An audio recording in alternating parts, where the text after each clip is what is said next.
The first time I saw the wedding photo, I thought I was looking at myself. It was a strange kind of stillness, the kind that presses into your ears and chest at the same time. I remember my breath catching, turning sharp like winter air. Even though I was sitting in my tiny living room in June, the photo was on my phone screen sent by a friend who didn't know any better. A bride, a groom, sunlight behind them, soft and golden, a quiet garden wedding, and the bride. Her face, her posture, even the way she tilted her head a little to the right, like she always forgot her neck wasn't made of glass. It was my face, my body, my smile, except it wasn't me. It was her, my twin sister, Lily, and the man standing beside her holding her hands, kissing her forehead as if she were the greatest blessing life ever gave him, was my ex-boyfriend Andrew. The same man who broke me in ways I still didn't know how to talk about. The same man who once told me, in a shaking whisper, "I think you're the person I'll marry someday." The same man who cried on my front porch the night he ended things, and there he was, in a neatly pressed gray suit, tying himself, in marriage, to my twin sister. A secret wedding. A quiet wedding. A wedding I didn't know existed until minutes ago. My first instinct was simple, almost childish. This has to be edited. A prank. Some AI joke, but deep in my ribs, something old and instinctive knew the truth. Knew it before my brain caught up. Because twins feel things differently. We sense things differently. And in that moment, something heavy inside me shifted, like a floorboard giving way under your feet. I wasn't just shocked. I was hollowed, and a single thought kept circling in my mind. Soft but relentless. What else did she hide from me? The room felt too small. The walls too close. The ticking clock on the kitchen wall became unbearably loud. Each click digging into my nerves. My hands trembled, and I had to put the phone down because it felt like it was burning me. This wasn't just betrayal. This was a memory unraveling, a past being rewritten without my permission. My identical twin sister married my ex, and never told me. Not a word, not a hint, nothing. And I couldn't help but wonder, how long had she been keeping this secret, and why? If you'd asked anyone who knew us growing up, they would have told you that Lily and I were inseparable. Two halves of the same heartbeat. Mirror images identical down to the freckle under our left eye. Our mom loved to dress us the same until we hit middle school and rebelled. Lily dyed a streak of her hair purple. I chopped mine into a blunt bob. We told everyone it was about individuality. But really, we just wanted to stop being mistaken for each other. By high school, we found our own lanes. Lily was the outgoing one loud laugh, bright clothes. The girl who never met a stranger. Teachers loved her. Boys loved her more. I was quieter, more cautious. I liked reading, organizing my notebooks, and noticing tiny details, like the smell of the library books, or the way sunlight made dust dance in the air. But even with our differences, we were close. We had that twin language thing, where a single look could mean an entire conversation. That closeness lasted through high school, through most of college, through breakups and internships and cramped shared apartments, until it didn't. Onto Andrew. I met him first. We were juniors at Oregon State University. I spilled coffee on his laptop bag in a crowded cafe, and he laughed, really laughed, as if it were the highlight of his day. Andrew had this steady, warm kindness about him, the kind that makes you breathe easier without realizing it. He wasn't the loudest guy in the room, but he was thoughtful, attentive. He listened in a way that made you feel like your words were precious. Lily liked him immediately too, but not in the way I feared back then, just as a friend. She used to tease me about him, calling him future brother-in-law, and I'd blush and tell her to shut up. But secretly, I loved the sound of it. Andrew and I dated for 2 years. 2 years of late-night walks, cozy movie nights, handwritten notes he'd leave taped to the fridge. We talked about the future. He talked about rings. He kissed me like I was home. And then, suddenly, he didn't. The breakup came out of nowhere. No fight. No slow drift. Just a stunned conversation on my porch. His eyes puffy like he hadn't slept. "I'm not who you deserve," he said. "I'm not ready, I'm sorry." It didn't feel real. It didn't make sense. But grief is a strange thing. You don't always get clarity. Sometimes you just get silence. And the silence between Lily and me grew, too. She graduated and moved across the state for a job. I stayed in Portland. We promised to call, to visit. But life didn't respect our promises. 1 week became 3, then months, then nearly a year. We texted on birthdays, holidays, but it wasn't the same. And I told myself it was fine. People drift. Twins drift. It happens. I just never imagined where that distance was leading. Not ever. Not to a secret wedding. Not to the man I once thought I'd marry. Not to the sister I once shared everything with. But the thing about truth is, it doesn't stay hidden forever. Even when people try. As I stared at that wedding photo for the 10th time, something inside me changed. Something small but sharp, like a crack spreading through glass. I needed answers. Not tomorrow, not next week, now. And the first step was calling Lily. My hand hovered over her name in my phone, my thumb shaking. I hadn't dialed her number in months. But tonight, the silence between us had turned into something dangerous. I hit call. The phone rang. Once, twice, 3 times. Then I heard her voice soft, warm, familiar. Hey, it's been a while. And I felt something old inside me fracture. Her voice hadn't changed. That was the first thing I noticed. Even after months of distance, her tone still carried that soft, sleepy warmth, like she'd just woken up from a nap. But I changed. My heartbeat wasn't steady. My hand wasn't steady. Nothing about me felt steady. I swallowed, trying to keep my voice level. Lily, can we talk? There was a tiny pause, not long enough to call suspicious, but just long enough to feel it in my chest. Of course, she said gently. What's going on? You okay? I stared at the wedding photo lying face up on my coffee table. The image seemed to glow under the lamp, her white dress, his gray suit, their perfect smiles. A slice of a life I didn't know existed. I got a photo today, I said quietly. Another pause, longer this time. Oh? Just one word. Soft. Controlled. Do controles. My breath felt tight. It was a wedding photo. A faint exhale slipped through the speaker. Her voice came back, lighter than before. Almost forced. Who's getting married? It was such a normal question. Do normal. And I think that was the moment I truly knew that something was wrong. I pressed my lips together. Lily. It was you. Silence. Not the comfortable kind we used to share, the kind that felt like sinking into a warm blanket. This silence was jagged, cold, nervous. Oh, she finally whispered. Just that. Oh. My eyes burned. You got married. It wasn't a question, but my voice trembled like it needed it to be. She inhaled shakily. Yeah, I did. I stood up, pacing because sitting felt impossible. The walls were closing in. My apartment felt too small for this conversation, too tiny to hold everything I was feeling. You didn't tell me. It came out softer than I expected. Not an accusation, just heartbreak. I know, she murmured. Why? Another long silence. I could hear her breathing slow and uneven.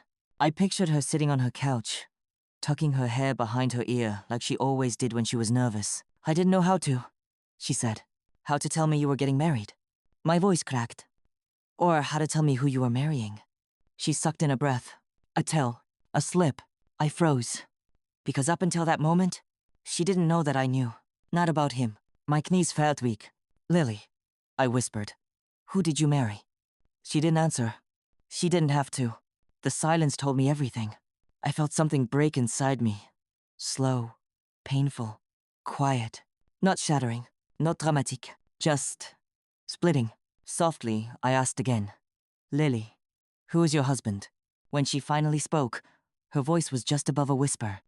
You already saw the photo. I pressed a hand to my forehead. Why didn't you tell me? She let out a shaky, frustrated breath.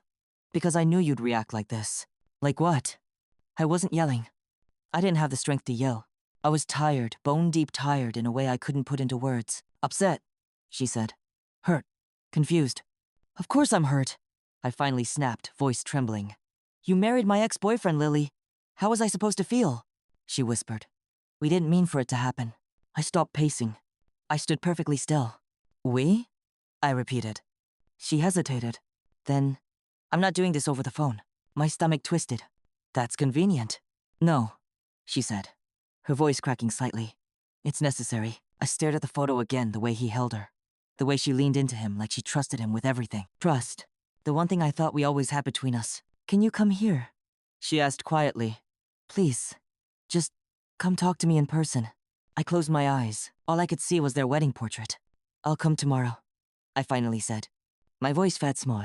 Hurt. Tired. Okay, she whispered. Thank you. We hung up. I stood there in my living room long after the call ended, breathing slowly, trying to calm the shaking in my hands. I kept telling myself she owed me an explanation. I deserved answers. This was my sister, my twin. Not a stranger. But as the night stretched on, one question kept echoing in my mind like a heartbeat.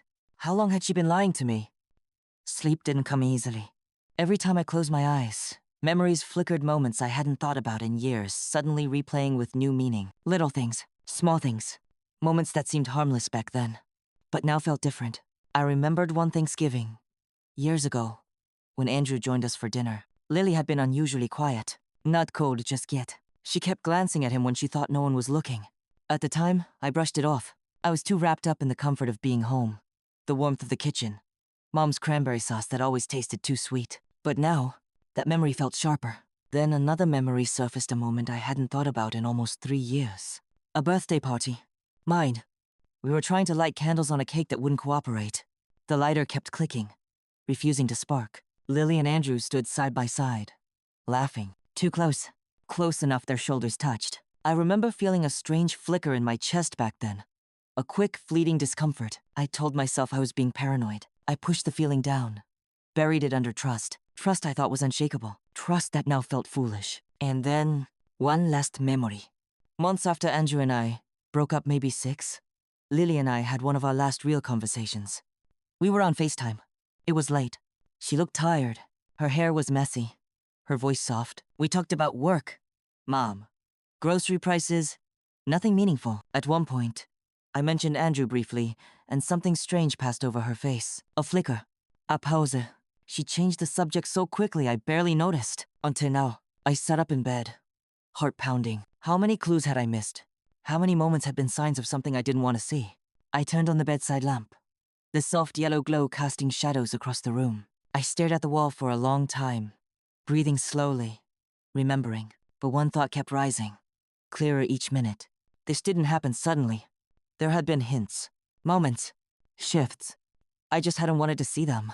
By the time the sun began to rise, painting the sky with soft pink and gold, I made a quiet promise to myself. Tomorrow, I would hear the truth. All of it, no matter how much it hurt. I barely slept, but morning didn't care.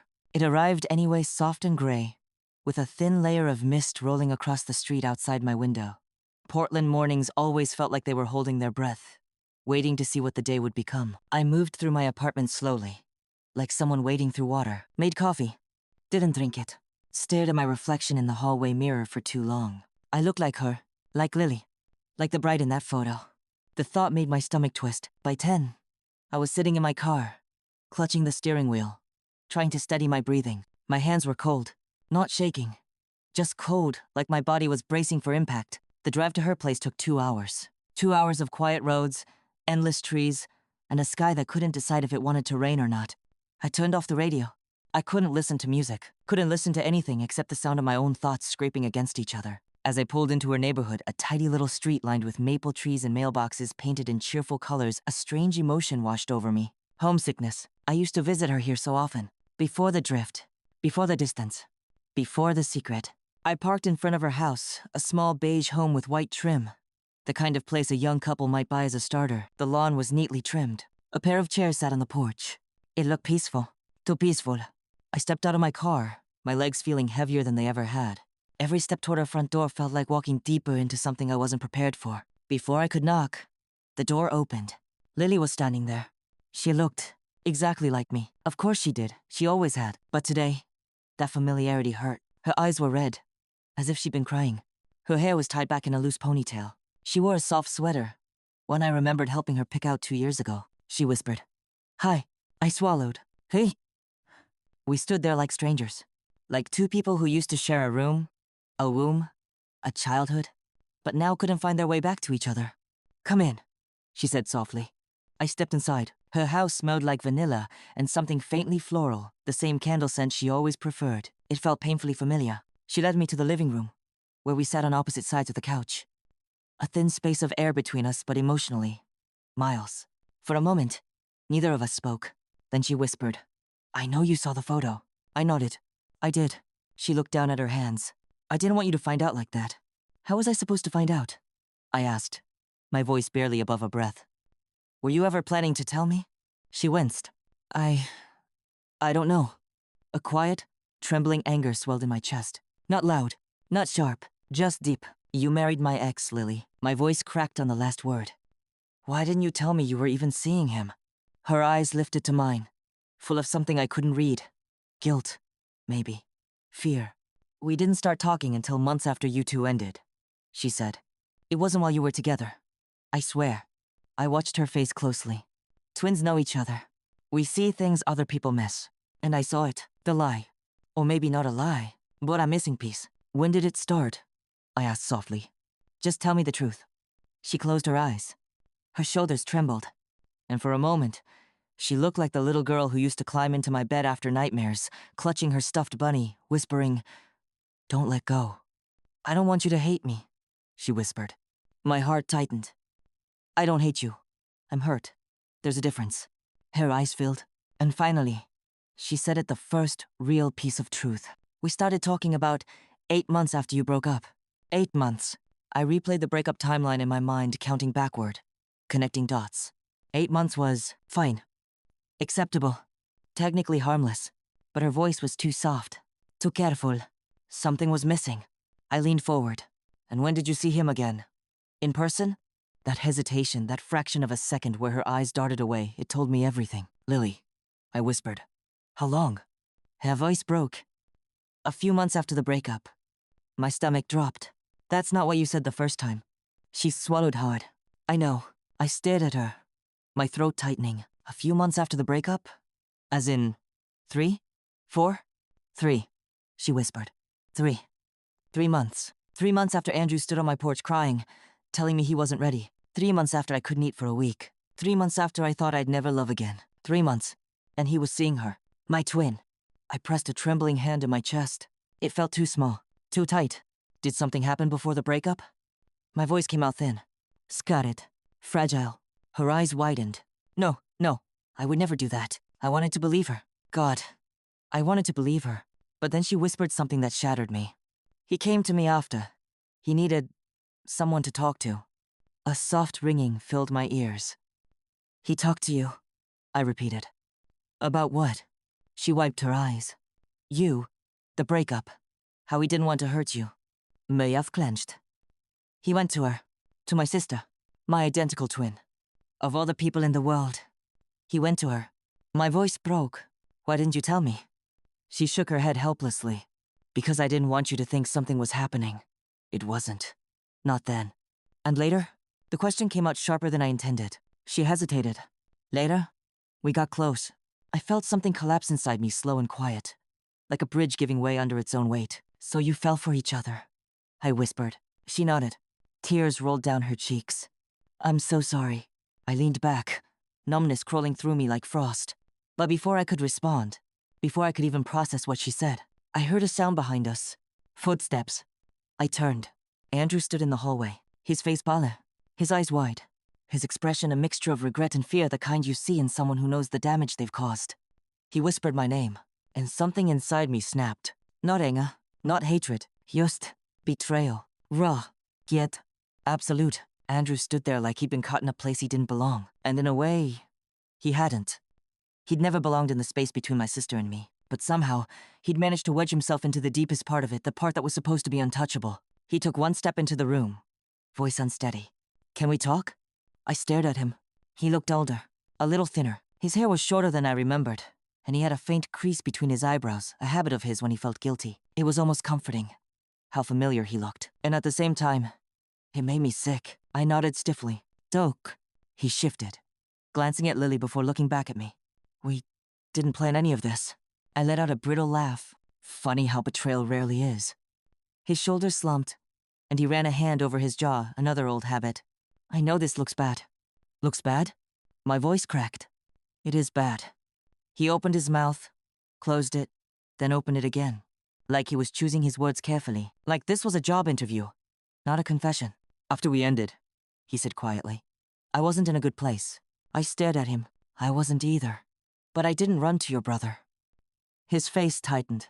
I saw the regret flicker through him. Real. Raw. Human. It made this even harder. He swallowed. "I went to Lily because she reminded me of you." The air left my lungs. Lily's breath hitched beside me. "Andrew." "No," I whispered, holding up a hand. "Let him say it." His voice softened. She listened. She understood how I felt. And I guess I leaned on her more than I should have. I pressed my fingers against my temple. "That's not leaning. That's crossing a line." He nodded, eyes down. "You're right." I turned to Lily. "And you? Did you remind him of me too?" She looked devastated. "No. I saw him hurting. I wanted to help. And then you fell in love," I said flatly. She didn't speak. She didn't need to. Silence is its own confession. I took a slow breath. So when did it stop being about helping him and start being about this? I gestured vaguely at them. At the house. At the rings they now wore. Lily wiped her face. 6 months after. That's when we got close. 6 months. After the breakup, after the drifting, after the last real conversation we ever had. 6 months was enough time for someone to heal. Enough time for someone to build something new. But it wasn't enough time for a sister to forget the boundaries. I leaned back into the couch. Exhaustion settling in my bones. Andrew stepped closer, not too close, but enough that I could see the apology written all over him. I never wanted to hurt you, he said quietly. But you did, I replied. You both did. He nodded. I know. There was something strangely steady about his acceptance, the way he wasn't trying to defend himself anymore. It made it worse somehow. Easier to see that this wasn't some manipulative scheme. Just two people who crossed lines they shouldn't have crossed, and then convinced themselves it was okay. After a moment, he added, I always cared about you. That never changed. I felt my throat tighten. That doesn't make this better. No, he murmured. It doesn't. The room felt too quiet. The kind of quiet that only comes after a truth finally breaks open. For a moment, none of us spoke. Not because we didn't have more to say, but because none of us knew where to start. Finally, I whispered, Why did you hide it? Why not tell me when it started? Lily exhaled shakily. I was scared. I didn't want to lose you. You lost me anyway. She flinched like I'd struck her. Andrew spoke softly. We weren't sure it would last. We didn't want to hurt you for something that might not go anywhere. And then when it did go somewhere, I asked. Lily's voice trembled. We were going to tell you. We tried a few times. But every time we talked about it, it felt impossible, wrong, and selfish. And I hated myself for it. So you married him instead of telling me. Her voice broke. We didn't mean to hide the wedding. We didn't plan to elope. It just felt easier than facing this. I sat there, stunned by the honesty, the painful, quiet honesty. I didn't know which hurt more, the betrayal itself, or the fact that they knew it was wrong, and did it anyway. My voice softened not from forgiveness, but from exhaustion. Do Mom and Dad know? Lily hesitated, exchanged a glance with Andrew. That was enough of an answer. I closed my eyes. They knew. My own parents knew. The betrayal dug deeper. Andrew's voice was barely above a whisper. They didn't want to get involved. He swallowed hard. They didn't want to pick sides. But in not picking sides, they picked one. I leaned forward, elbows on my knees. Does anyone else know? No, Lily said quickly. We kept it quiet. We didn't want it to spread before we talked to you, Andrew added. It's just family. That's it. Family. The word stung. I took a long breath, staring at my hands. My fingers looked small, tired, strained. Okay, I whispered. Then I guess we need to talk about what happens now. Lily's face crumpled. You're not cutting me off, are you? I looked at her. Really looked at her. My sister. My twin. The person who shared my first breath in this world. Her eyes were terrified, wet, pleading. And in that moment, I felt something unexpected. Grief. Not anger. Not rage. Just grief for the relationship we used to have. For the trust we once shared. For the girl who used to braid my hair and steal my socks and finish my sentences. I don't know yet, I said softly. I need space. I need time. But I'm not going to make decisions while I'm this hurt. She nodded, tears falling silently. Andrew whispered, Thank you. I didn't respond, because gratitude had no place here. I stood slowly, feeling the weight of the moment settle on my shoulders. I'm leaving, I said quietly. We'll talk again, but not today. Lily reached for me instinctively, then stopped, pulling her hand back like she wasn't sure she had the right to touch me anymore. Okay, she whispered. Please, drive safe. I couldn't answer. My voice was gone. I walked out of that house, out of their house, with a heaviness I'd never known before. But the real storm was still coming. Because betrayal between sisters, that never stays hidden for long. And once the truth leaks into the world, it changes everything. I didn't go back home that night. In fact, I didn't even drive past the street my grandparents' house was on, the house I grew up visiting every summer. The house that smelled like cinnamon toast and old books. The house whose porch swing carried half my childhood secrets. Because after what I had uncovered, I wasn't sure that house was still mine to remember. Instead, I parked my car in the farthest corner of a 24-hour grocery store lot, shut off the engine, and let the silence swallow me whole. My chest hurt in that way. Grief does, like something inside was trying to fold in on itself. I replayed my grandmother's voice in my head, the final audio file she'd saved on that hidden drive. If you're hearing this, it means it's time. And I'm sorry, sweetheart. I'm sorry you had to be the one to learn what I couldn't protect you from. I must have played that clip 30 times, because every time it ended, the ache sharpened. Every time she apologized, I felt myself breaking all over again. And every time she said, what I couldn't protect you from, my mind spiraled back to one thing. My mother. The person who smiled through every PTA meeting. The woman who made chore charts with glitter pens. The woman who forgot to leave me a room in her new house after the divorce. The woman who left me in the old guest room while she built a new family, a shinier one right in front of me. The woman who could look directly at me and see nothing inconvenient worth loving. But now, thanks to that drive, I finally knew why, and it made everything hurt differently. There was a reason she'd never wanted me close. A reason she'd always acted like I didn't quite belong. A reason she treated me more like a liability than a daughter. And the worst part? My grandparents knew. My grandmother had tried to shield me from it. My grandfather had hidden it for the sake of peace. And my mother, she built her entire life on keeping the truth buried. I tilted my head back against the seat and stared through the fogged-up windshield. For the first time in my life, I said the words out loud. Words I had been too afraid to even think clearly until now. My mom isn't really my mom. My breath trembled on the way out, because actually saying it made everything collapse into place. The gaps, the distance, the strange silences at family gatherings. The way she'd always side with my brother, no matter what I said. The way she'd introduce me at parties not as her daughter, but as, this is Avery. Like I was someone else's responsibility. Because I was, and that hidden drive confirmed it. My biological mother wasn't some mystery lost to paperwork or time. She had a name. She had a face. And she had a history with my father that had been scrubbed out of every family photo album and retold until it sounded like the kind of story polite people nodded sympathetically at. Except it wasn't polite. It was messy. It was scandalous. It was deliberate. And someone in my family had destroyed the evidence. I pressed my palms to my eyes. I felt 15 again. 15. Standing in the hallway overhearing my parents arguing. My mother whisper yelling something about consequences and mistakes that follow you. 15. Standing at the top of the stairs listening to my father mutter something broken like, she's still my daughter, no matter what you think. I didn't understand it then. I do now. Because hidden inside that drive was a folder labeled Choices. Inside that folder were letters, legal forms, photos, and one blurred ultrasound picture. Not Mina, hers. My biological mother, the woman whose name had been said once in my entire life so quickly, so offhandedly I thought I'd imagined it, as if she had been erased on purpose, because she had been. And the person who pushed hardest for that erasure was the one who raised me, the one who resented me, the one who smiled like every room belonged to her. My mother. I let out a shaky breath and turned the key in the ignition. Not to drive, but to keep warm. Everything inside me felt flooded. Grief, anger, disbelief, betrayal, layered in ways I couldn't untangle yet. But there was one emotion rising above the rest. Not anger, not sorrow, not fear. Clarity. Painful, merciless clarity. For the first time in my life, I understood something I'd never had the language for. I wasn't unwanted by accident. I was unwanted by design. And the design had a name. I wiped my face with the sleeve of my hoodie, straightened my posture, and grabbed my phone. Because if everyone in my family had gone this far to hide the truth, then it was time for me to stop being the quiet one, the polite one, the tolerated one. It was time to let them know. I knew. All of it. Before I could talk myself out of it, I typed one message into the group chat my mother created years ago, a chat she dominated. A chat where my texts always sank unseen under her announcements. We need to talk. All of us. Tomorrow. No excuses.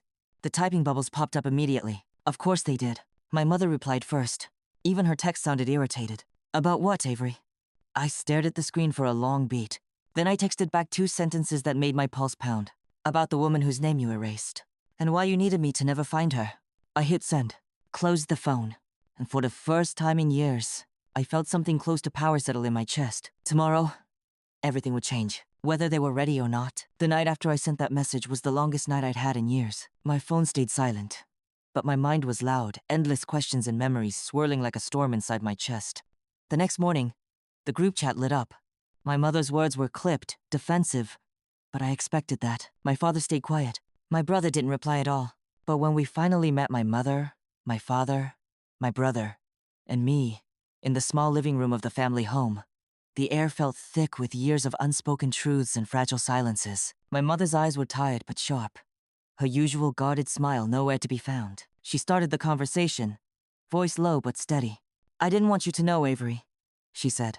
Because it was complicated. Because I was trying to protect you. Protect me. The word echoed, bitter and strange. I looked at her, feeling the years of confusion and resentment bubble up. Protect me from what? I asked quietly. From pain, she said. From knowing about your birth mother who left us all. Left? I whispered, voice breaking. Her eyes filled. Yes. She wasn't ready. She made mistakes. But she loved you. I took a deep breath, swallowing the sudden flood of emotions, anger, sadness, but also relief. Relief that the mystery finally had a name. A story. It hurts, I said softly, to find out you were kept in the dark. To realize I was a secret, not a daughter. She nodded, tears slipping down her cheeks. I'm sorry, Avery. The apology was simple, but it carried the weight of 1,000 silent nights. My father finally spoke, voice rough with emotion. We wanted to give you a family, a life without confusion. We never wanted to erase you. I looked at my brother, who finally met my gaze and said, I wish I'd known sooner too. We're all learning. It wasn't perfect. It wasn't easy. But for the first time in a long time, there was room for understanding, for forgiveness. Days passed, and with each conversation, the walls I'd built around my heart started to crumble, not because the pain disappeared, but because I chose to face it. I called my twin sister. Our conversation was tentative at first. There were tears, apologies, and shared memories. We talked about the wedding photo, the secrets, the years lost. She said, I never wanted to hurt you, truly. I said, neither did I want to lose you. We promised to rebuild not like before, but in a new way, with honesty, with patience, and with time. The sharp edges softened. I learned that healing isn't linear. It's messy. It's hard, but it's possible. Some nights, I still feel the weight of what was lost. But other nights, I feel hope. Hope that family isn't just about blood or secrets. It's about choosing to keep trying. I've shared a story today that's close to my heart. A story about family, secrets, and the kind of betrayal that leaves you questioning everything you thought you knew. But more than that, it's a story about healing. About the slow and sometimes painful journey back to trust and understanding. Life isn't always fair, and the people we love can hurt us the most. But I've learned that even in the darkest moments, there's room for grace, for forgiveness, for new beginnings. So I want to ask you, dear listener, have you ever been caught between the love for someone and the pain they caused you? How did you find your way back? Or are you still searching? Tell me your story in the comments. I read every one, and your voice matters. If this story touched you, please subscribe and support the channel. There are many more stories, real, raw, and human, waiting to be told. Thank you for listening. Until next time, take care of yourself and each other.